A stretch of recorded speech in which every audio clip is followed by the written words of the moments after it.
What exactly is causing the outbreak to escalate the way it has? Well, you know, as many people have mentioned, these swarms look almost biblical.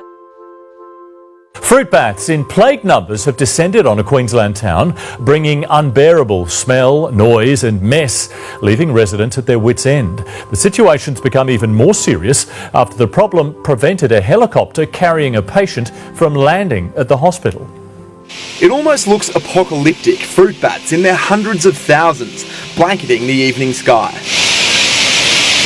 This is a day in the life for the residents of Ingham. These extraordinary videos were taken by locals during a roosting season. Unless you're here and seeing it, it is incredible. We shouldn't be living like this. East Africa is facing its worst locust outbreak in 70 years, with Kenya hit particularly hard. Billions of locusts are swarming across the continent.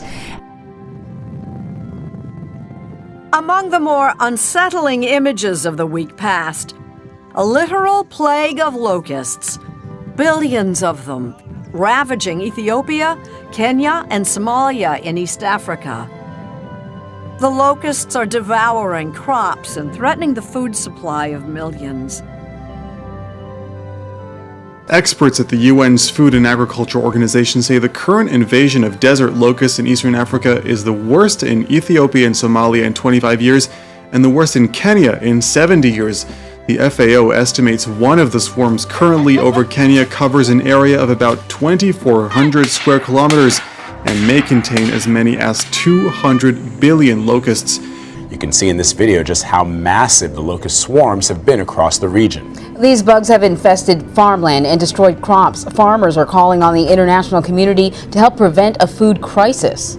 As a matter of fact, we are still having rains in Kenya, which is very unusual for this time of the year, and all of this create these very favorable conditions. Mr. Ferrand, the situation has been going on for several weeks. We've mentioned it already several times here on Eye on Africa, even since November in some parts of the continent. Several countries have announced measures, including spraying chemicals, but it appears it's getting worse with this new report and these new figures released by the FAO. Why is that? The United Nations says the region needs around $76 million to combat the crisis. Officials warn the locust outbreak will spread across the entire continent of Africa and into other parts of the world if action isn't taken. This is a very rare phenomena, but once it does occur, it becomes extremely threatening to food securities, livelihoods, pastures, and of course, with pastures, if herders have to move animals into new areas, that this can be sources of conflict. And just to give you a sense of how big these swarms are, one was spotted in a part of Kenya that contained about 200 billion of these creatures, and in the sky it occupied a space 3 times the size of New York City. And as the Food and Agriculture Organization of the UN has warned, they could increase 500-fold by June if not contained and checked immediately and spread elsewhere. Now, part of the problem is that these locusts are very difficult to track. They move very quickly, but they're not just a scary invasion. They also eat food. Even a small swarm of locusts can consume enough food for 35,000 people, and farmers are complaining that about 90% of their crops have already been destroyed.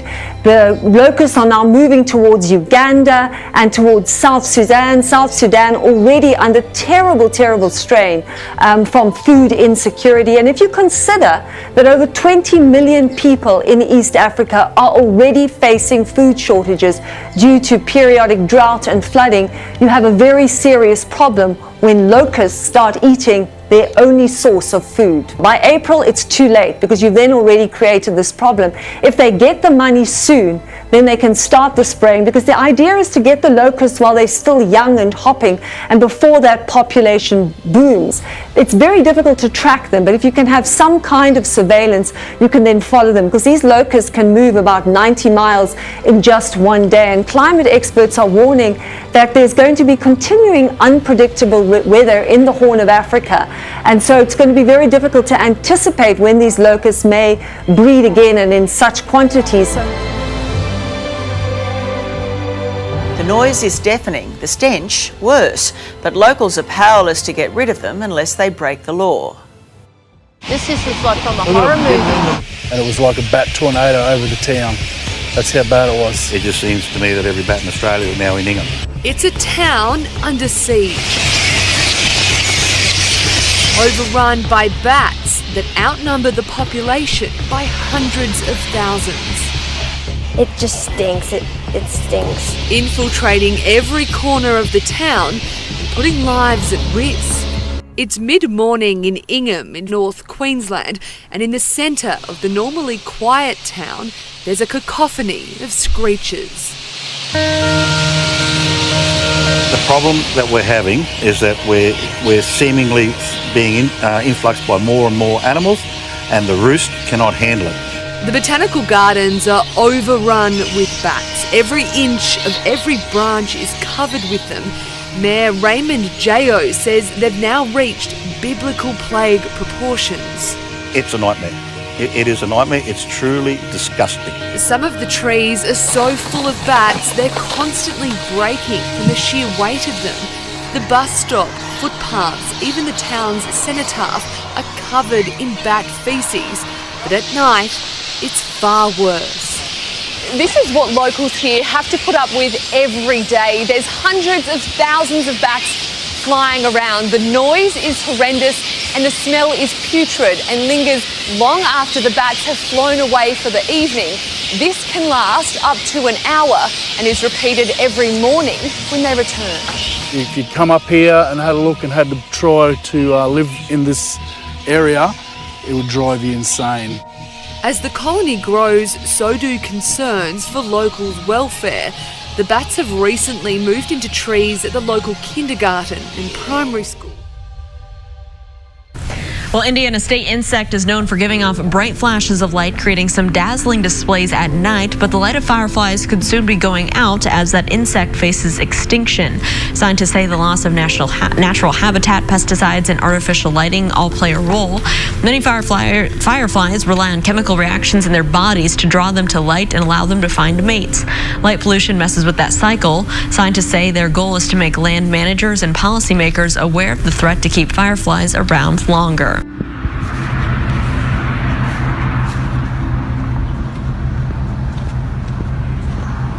These are all dead birds.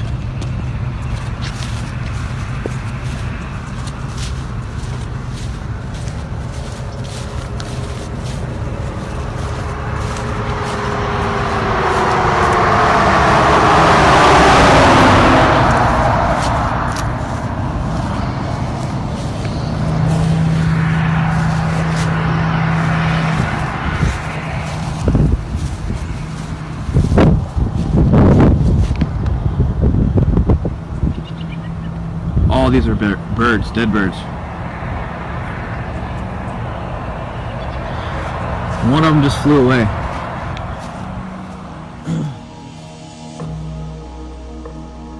Instead of watching them fly in the sky, some people living in this Lee County community of Matlacha Isles say these dead birds are showing up on their lawns and streets.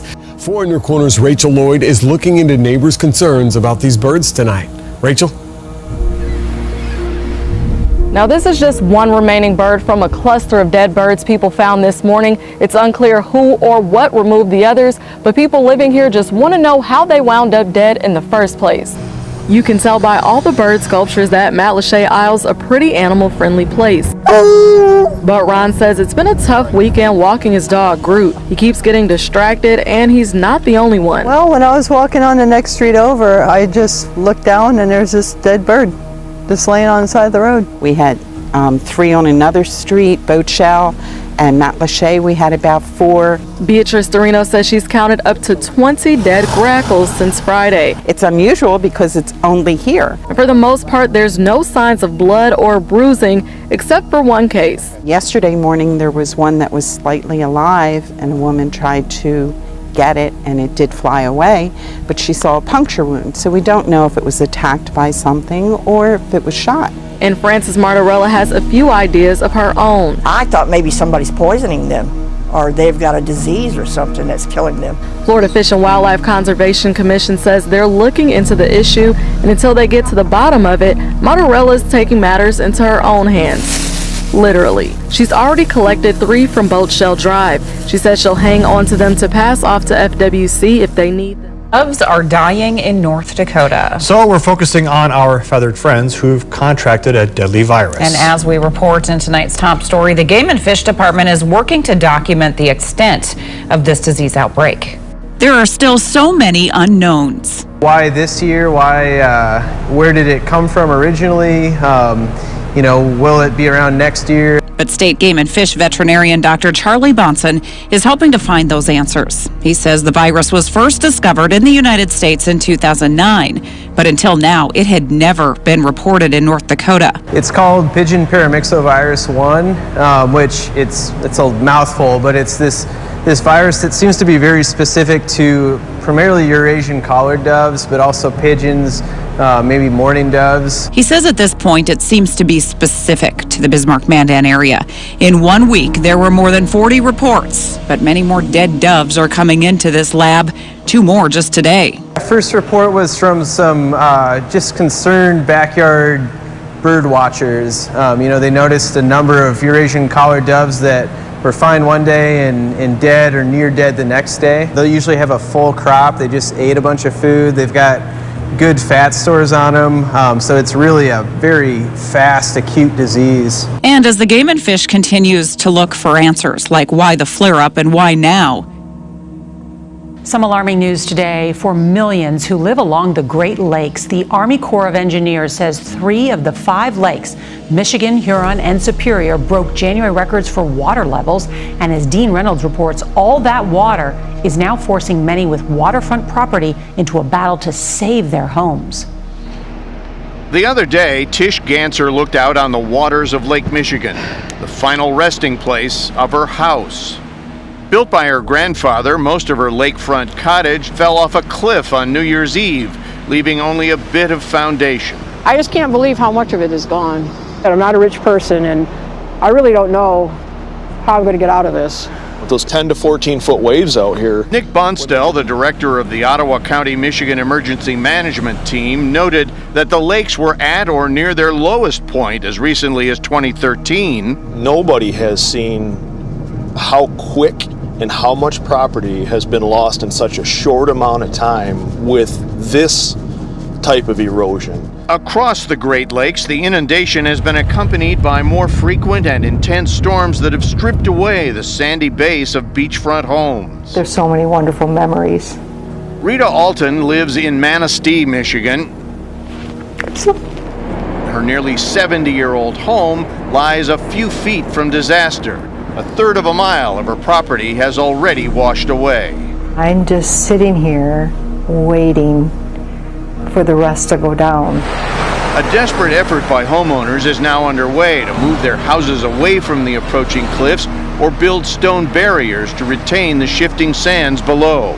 There's not many options. It's basically do this or lose your home. The last 2 years were the wettest in more than a century for the Great Lakes, virtually ensuring another season of unusually high water levels that could turn dream homes into nightmares. Well, despite the cold and the snow we saw earlier this week, it has been an especially mild winter, right? Just look outside today. Yeah, you said like the top 5, I think, for us. Yeah, in January it was top 7, but overall this winter, so far, overall this winter, second warmest winter on record. We're not the only ones who are seeing such an unusually warm period of time, right? No, we're not. In fact, there are very few places on Earth that aren't warmer than normal on average here over recent history, including an area well to our south. You're watching the birth of an iceberg. From a mile away, there's a faint rumble as Antarctica's William Glacier first crumbles, then collapses, a tower weighing thousands of tons toppling into the fjord, then rolling with a torrent of water and ice falling off its sides. The vibrations trigger further ice falls left and right, the camera barely able to keep up. This is a global concern. Take a look at this. Yesterday, Antarctica reached its all-time highest temperature on record, according to Argentina's National Weather Service.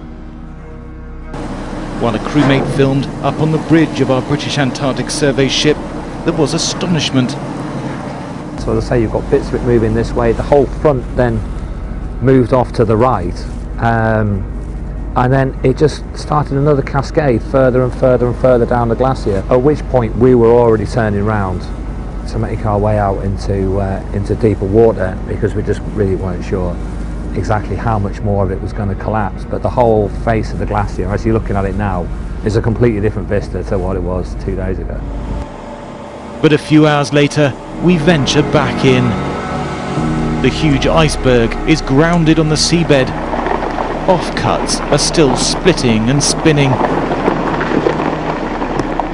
The blue ice, hardened by the immense pressure of the glacier, is a serious hazard to our ship. We're still around 1 kilometre from the ice front, but this is as far as the captain dares go, and with good reason. It's impossible to say how much ice has been lost, but 5 square miles of water are now covered in the debris. Air bubbles thousands of years old, popping like Rice Krispies as the ice melts. It's rare to see such significant carving, but over the last 20 years the glacier has retreated by almost a mile. Antarctica has lost 3 trillion tons of ice over the last 25 years as the planet has warmed. Ice that's rapidly adding to sea levels around the world.